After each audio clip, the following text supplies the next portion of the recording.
Salut tout le monde, salut Yoko. Salut AVD. On te présente cette vidéo réalisée par des e-riders passionnés et par nous. Et on espère que leur témoignage va pouvoir t'aider à choisir le DPM le plus adapté à tes besoins. Ouais, il existe tellement en fait d'engins électriques que souvent les gens ne connaissent pas. Et quand ils voient passer un e-rider, ils le prennent tous pour un extraterrestre. Alors aujourd'hui, on va lever le voile sur ce mystère et on va vous présenter ces engins électriques via le biais de ces passionnés qu'on appelle les e-riders de France, qui ne sont ni plus ni moins que des gens comme toi et moi, des gens fun, normaux, responsables, contrairement à toutes ces idées qui sont véhiculées par les médias à cause d'une minorité de gens, de groupes qui font n'importe quoi. Et là, on va te montrer qu'en fait, la plupart des e-riders sont des gens responsables, des groupes de personnes qui s'amusent et qui ont cette passion en commune qui est l'électrique. Mais avant tout, n'oublie pas, avant de partir rider, de mettre ton casque et surtout de t'assurer. Un petit lien ici.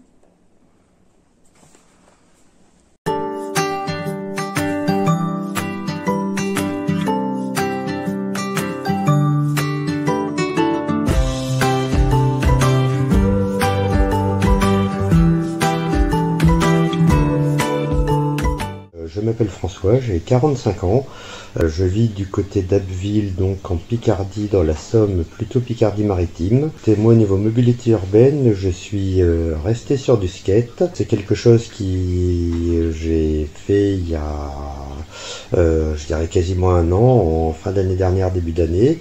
J'ai repris le skate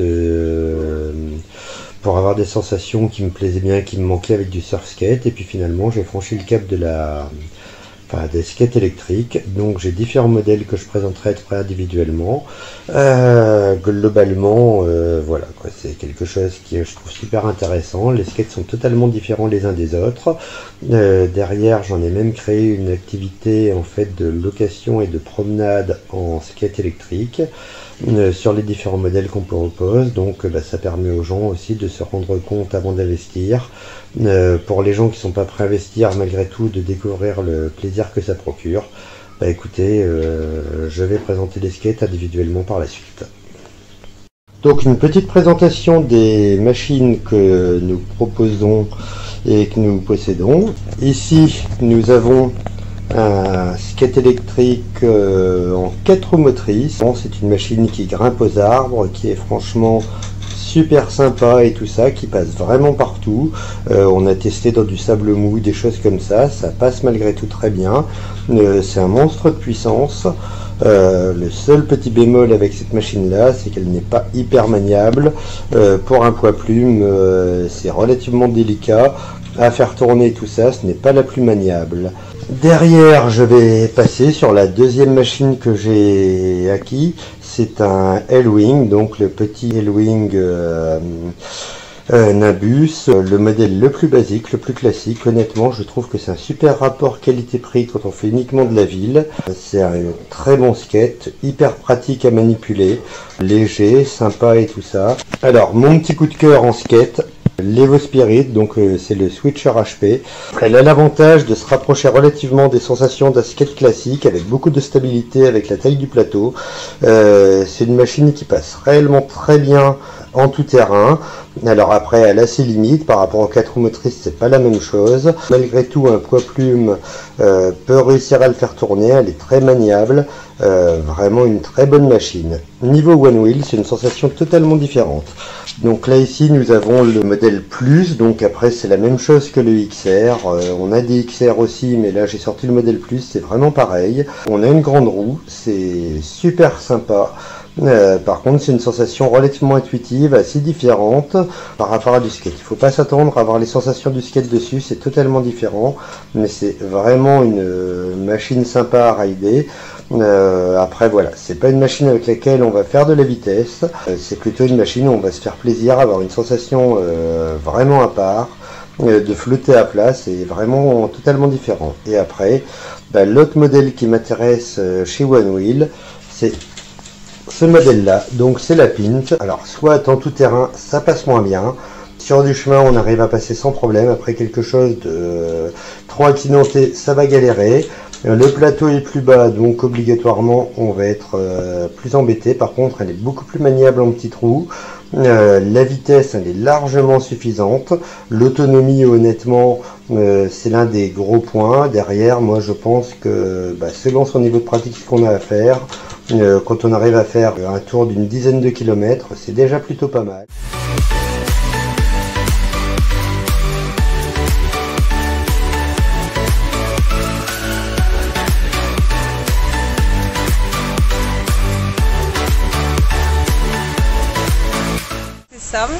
Alors j'ai 50 ans, je suis en couple avec 3 enfants, plus 2 récemment.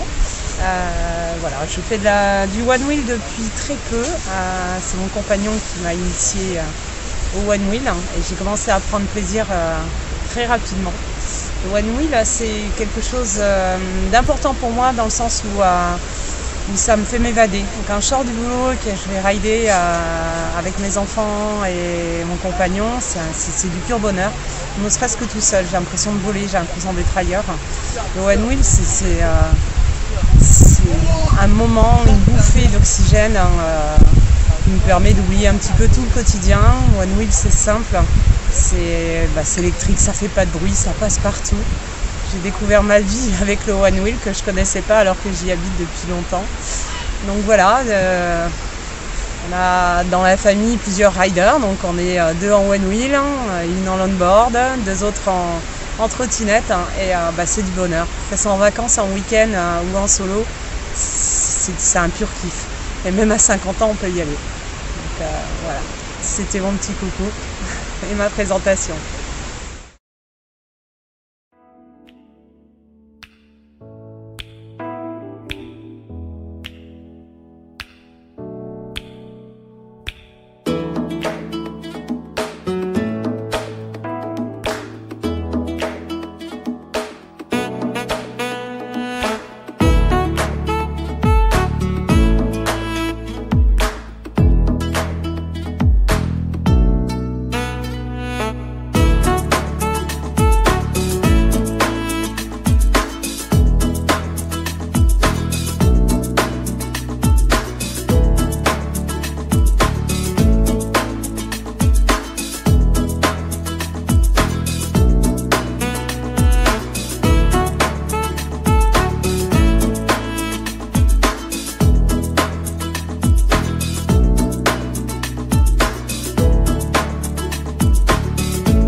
Salut, je suis Martial.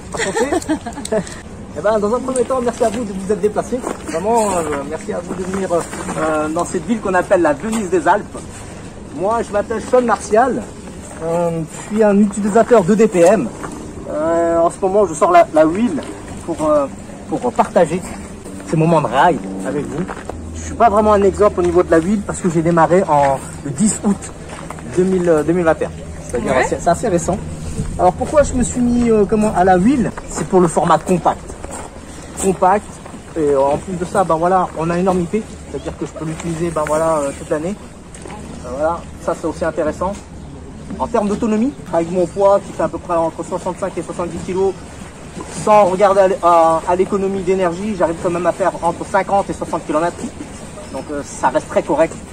En termes de vitesse, j'arrive quand même à me retrouver sans rouler fort parce que voilà, on prend notre entière responsabilité, les gars. Vous roulez à plus de 25 et sur chemin privé uniquement, les gars. Vous prenez entièrement vos responsabilités. L'avantage de la roue par rapport à la trottinette, c'est qu'on a complètement les mains libres. Ça nous permet de filmer, ça nous permet de porter nos courses. Moi, je vais chercher ma pizza avec. Hein. Ouais, excellent. Très bonne machine, vraiment, je suis pas déçu. Après, mon objectif premier, c'est de partir en road trip. Ça, c'était un projet qui me tenait à cœur. C'est un road trip. Voilà. Et mon premier road trip, c'est de partir en Corse. Ah, Dédicace à toi, Poto. D'accord, donc tu veux faire un tour de Corse avec? Exactement. Ah, délire. Voilà, alors j'aimerais bien aborder aussi le sujet des assurances de DPM. Alors, c'est pas un coup de gueule, c'est pas pour les offenser. C'est que lorsqu'on va sur leur site, par exemple, on va cliquer sur la case, est-ce que votre engin électrique va à plus de 25? Lorsqu'on clique oui, il y a une phrase qui arrive en bas qui nous dit, on ne peut pas vous assurer. Par contre, pour le même engin, cliquez non et on vous assure. En fait, n'importe quel utilisateur, même fraude, peut assurer. Et moi, ce que je reproche, c'est une critique constructive, encore une fois, que je reproche, c'est que, quelles sont nos garanties? En cas de vol, si je vous communique mon numéro de série, quel numéro vous me donnez? Ils m'ont donné un numéro, vous savez c'était quoi? C'était la gendarmerie d'Annecy. Tout simplement. Au lieu de faire le 17, ils sont passés par le 0450. Quelque part, quand on sait ça, on sait que finalement, c'est pas sérieux. Voilà, c'était ma critique constructive.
À Paris, même quand c'est galère pour trouver une place justement, en voiture, c'est pas grave.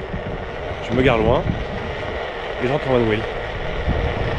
On n'a pas envie de chercher une place et tourner pendant 3 heures.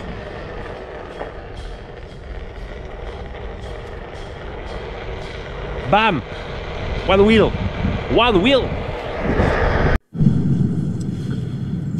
Salut, moi c'est Stanley, 38 ans, parisien, enfin région parisienne.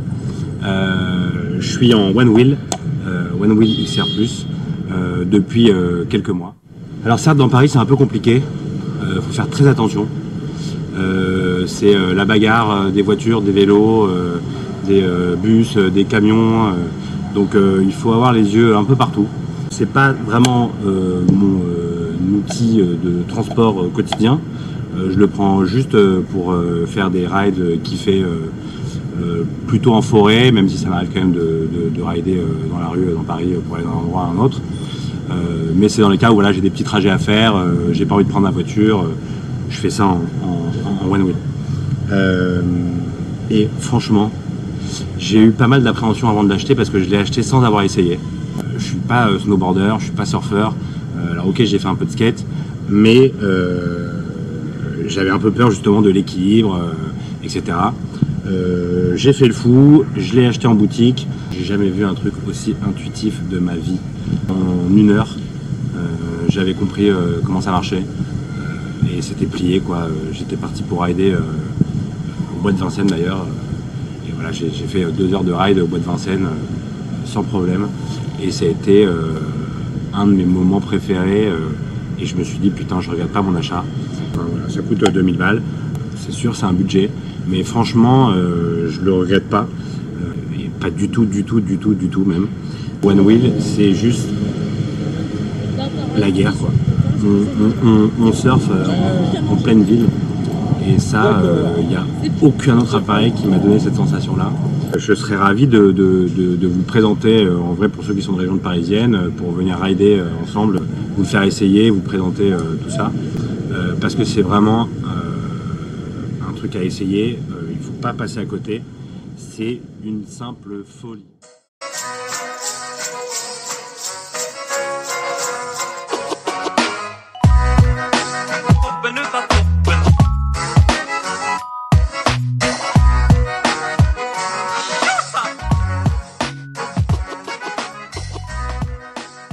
Allez, c'est parti.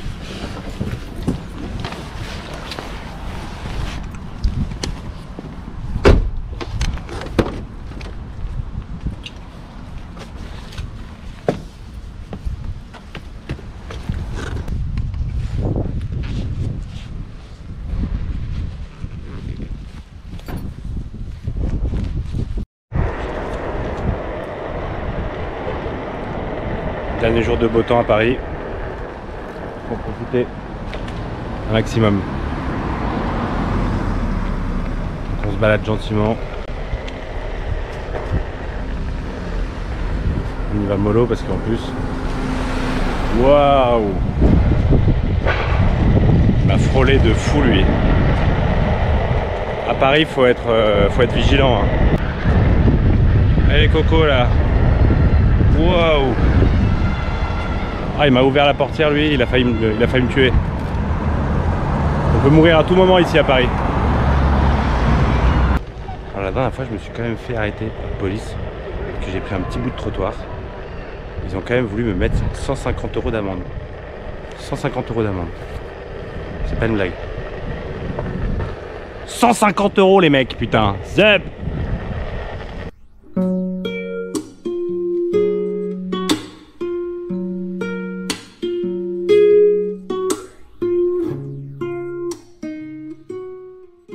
Salut à tous, moi c'est Blur 39, j'ai 51 ans et puis je fais du windsurf depuis maintenant environ 10 ans et également on s'est mis, on aime bien rider en fait, on aime bien la glisse mais on aime bien rider aussi, donc on s'est mis au skate électrique. Trop classe. Donc voilà, c'est assez sympa, on peut profiter dans les chemins, sur les routes, enfin avec tout ce qu'il faut bien entendu, hein, le casque, les protections. Toine 39. Le monsieur de la dame qui est à côté de moi. Alors je suis à peine plus âgé moi parce que j'ai 53 ans et des brouettes. Moi aussi je me suis mis à la planche il y a une dizaine d'années, donc windsurf, funboard pour les gens qui sont plus anciens et qui connaissent pas le terme de windsurf. On fait partie tous les deux du club de voile de Vouglan qui est donc localisé ici sur la base de Belsan. Donc un super club dans lequel il y a une super ambiance et où vous pouvez venir profiter de tous les supports qu'on propose. Mais on est quand même un club qui est spécialisé dans le windsurf. Donc il y a beaucoup de planches à voile et beaucoup de voiles, il y a beaucoup moins de matos de voile légère, mais il commence à y en avoir quand même. Donc voilà, et moi je suis comme Marie, j'aime bien tout ce qui sort de l'ordinaire. Donc je suis pas trop sport-co et autres, j'aime bien les sports qui sont un peu en marge du reste.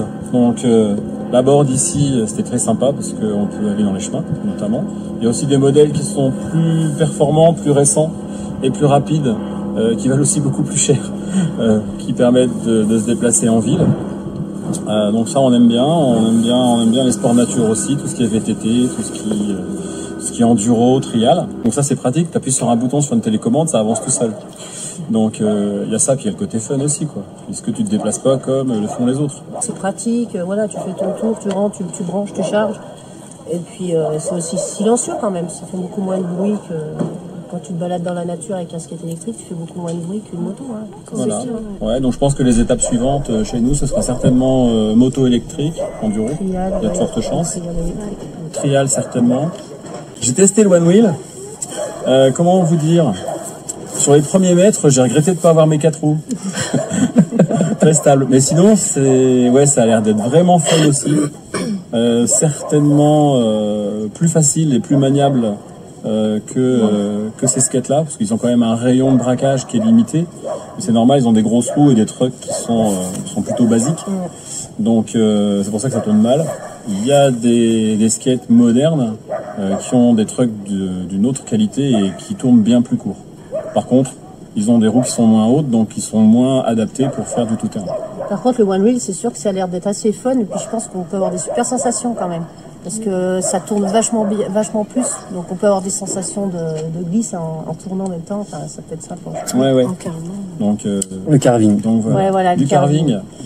Donc voilà, le côté électrique nous plaît ça, aussi. Le carving là-dessus, non, ça marche pas. Puisqu'on parle d'électrique, ça marche pas. Puisqu'on parle d'électrique, faut pas oublier de parler d'une chose, c'est le e-foil. On l'a testé cet été sur le Mont Ténard. Donc et ça c'est, alors ça niveau fun, ça en donne vraiment autant qu'on peut l'imaginer. Impression de voler. Et c'est silencieux. Il y a une belle autonomie et finalement c'est quand même assez facile. d'approche, puisque en 20 minutes, vous êtes debout sur la planche à 50 cm au-dessus de l'eau. On a loué une fois, chacun avait été électrique et on s'est quand même fait vachement plaisir. Parce que ça permet d'aller dans des sentiers ou des chemins qu'on n'irait pas en VTT normal, quoi. Il est certain que si on devait devenir des citadins, pour le travail aussi, donc habiter en ville, la première chose que je ferais, perso, ce serait d'acheter un vélo électrique, un vélo de ville électrique, pour me permettre de me déplacer pour tous mes déplacements quotidiens. Sinon, 14 km du boulot, si elle aime à la campagne, ça peut se faire en électrique. Les gens commencent à le faire, donc ouais, même à la campagne, on commence à en voir. Donc c'est assez encourageant, puisque c'est la preuve qu'on commence à réfléchir autrement, et puis qu'on se dit que c'est aussi valable chez nous. Ben, déjà, je pense que l'électrique, c'est quand même vachement fun, parce que ça accélère fort. On n'est pas en mode pépère. Donc je pense que pour les jeunes, ça peut être sympa. Non, mais ça, si, c'est le mode pépère. Moi, je voudrais bien qu'il y ait un mode pépère sur le... Mais bon, après, chacun s'arrange avec le mode... Toi, t'es plutôt mode turbo. Ouais, ça m'étonne pas du tout. Dans le Jura, t'as 0 piste cyclable. Ah ouais, ouais. Ah, si, il y en a, mais pas sur les routes que tu t'empruntes tous les jours. Hein. Pas les axes principaux, quoi. Ouais, c'est ça. Donc il faut qu'il y ait aussi une prise de conscience des pouvoirs publics qui ont jusqu'à maintenant a priori très bien fait les choses dans les grandes villes, mais il va falloir qu'ils passent un petit peu à l'action sur les campagnes, sans dire qu'il faut mettre tous les axes, qu'il faut aménager tous les axes, mais que sur certains axes où ça peut valoir le coup, il faut le faire, quoi.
Voilà, la vidéo est terminée. Bah oui, on espère que le témoignage de nos amis riders t'aura aidé à faire ton choix, aura répondu à tes questionnements, et que là t'as plus de doute, tu sais exactement quel EDPM il te faut, quel est celui qui te convient, quel est celui qui correspond à tes besoins. T'as fait les plus, les moins, et ton choix clair, net, précis. Et si tu désires participer à la deuxième partie de la vidéo pour témoigner, n'hésite pas, contacte-nous sur ce lien. Ici. Bonne soirée à tous. Bye Ciao, bye. bye, bon ride.